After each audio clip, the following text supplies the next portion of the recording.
सकते हो, रखना भी चाहिए है। अच्छा आप लोग तुम्हारे भी चोटी है? अभी बात हुई मुझे बिटिया लगाए हुए चोटी है, तो चोटी का नाम जानती हो क्या होती है? इस तरीके से नहीं बनाए हैं चोटी, इसको इंग्लिश में क्या कहते हैं? पोनी। एक टेल और भी होती है, उसको हाफ टेल भी कहते हैं ना, हाफ टेल, घोड़ा की पूंछ। नहीं ये आप जब पढ़ोगे चोटियों की संख्या बहनों के, तो बहनें भी कई प्रकार की चोटियां लगाती है, 2 चोटियां, फूल वाली चोटी, सिंगल चोटी, तो उसमें एक हाफ टेल भी आती है, इंग्लिश में होता है उसका। तो हाफ टेल वही होती है पीछे से गांठ सीधे बैठी पूरी हुई चोटी होती है, जैसे आपने लगाई उसको हाफ टेल कहते हैं।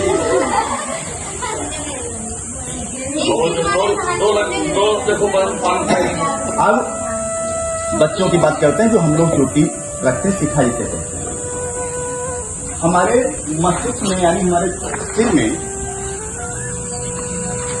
ये जो पीछे का भाग होता है, जहां पर गुलाई होती है, जिसे कहते हैं गाय के खुर के बराबर, ये स्थान होता है पीछे का।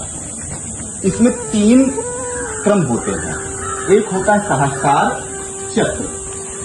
सहस्त्रार चक्र जहां पर चोटी का केंद्र होता है, उसी के थोड़ी से 2 इंच नीचे, जैसा कि सुश्रुत संहिता में लिखा हुआ है, शिखा की पूरी परंपरा दी गई है, उसके हिसाब से शास्त्र चक्र के ठीक नीचे आत्मा का वास होता है।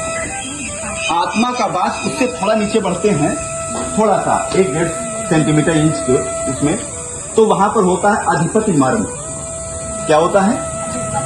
उसे मस्तु लिंग भी कहते हैं। यहां पर चोट लगने पर व्यक्ति की क्षण भर में मृत्यु हो जाती है। ये 3 क्रम होते हैं। इसी में सारी अस्थियों का और नाड़ियों का केंद्र बिंदु होता है। इसीलिए यहाँ पर चोट लगती है हमारे अधिपति मर्म पर, तो क्षण भर में व्यक्ति की मृत्यु हो जाती है। इसीलिए जब डॉक्टर्स कहते हैं कि भैया इसकी एक्सीडेंट में मृत्यु हुई, कैसे हो गई, तो वो क्या कहते हैं?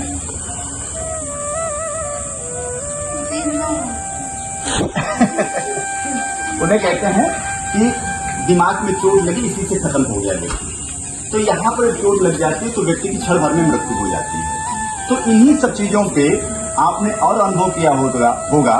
जब हमें सर्दी लगती है तो हम क्या करते हैं? पूरे शरीर में कपड़े पहन लेते हैं, लेकिन सबसे पहले क्या करते हैं? सर को ढकते हैं। गर्मी लगती है तो हम क्या करते हैं? चादर ओढ़ करके निकलते हैं?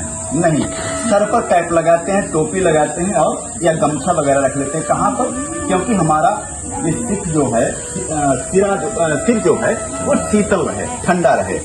इसी तरीके से ये जो महत्वपूर्ण स्थान है, जिसे कहते हैं गाय के खुर के बराबर, यहाँ पर चोटी रखने का विधान है। क्यों है? क्योंकि यही पूरा सहस्त्र चक्र होता है। चक्र माने गोलाई, इसलिए उसका जो एक तरीके से क्षेत्रफल होता है वो गाय के खुर के बराबर होता है। इसलिए चोटी जो है, शिखा जो है, वो गाय के खुर के बराबर में उसमें होना चाहिए। क्यों होना चाहिए? क्योंकि इसमें हमारा उसी को कवर करने के लिए हमारी शिखा अधिपति मर्म, मस्तुलिंग और सहस्त्र चक्र को कवर करती है, उसको सुरक्षा प्रदान करती है।